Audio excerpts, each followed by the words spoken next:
ఎప్పుడైతే సరస్వతీ నది ఎండిపోయి సారస్వత దేశం బంజరుగా మారడం వల్ల వీరు భారతదేశంలో ఉన్న వివిధ ప్రాంతాల్లోకి వలస వెళ్ళడం జరిగింది.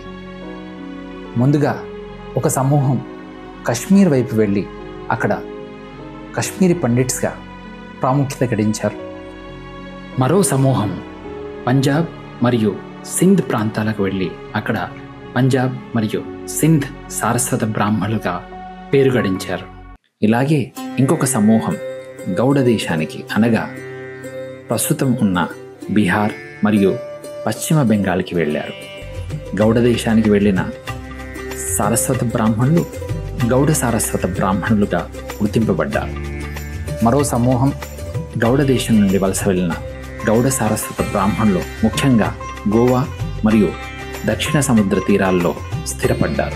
వీరి మాతృభాష కొంకణి. మరాఠీని ప్రధానంగా సాంస్కృతిక మరియు సాహిత్య భాషగా వాడతారు. అలాగే కర్ణాటకకి వలస వెళ్ళిన వారు కన్నడలో కూడా నైపుణ్యం సంపాదించారు. గొప్ప లోతైన ఆధ్యాత్మిక భావాలతో గౌడ్ సారస్వత బ్రాహ్మణులు గోవాలో ఉన్న ఆలయ నిర్మాణాలకి, ఆచారాలకు, సంస్కృతికి దృఢమైన పునాది వేశారు. అలాగే ఒక కీలక పాత్ర పోషించారు.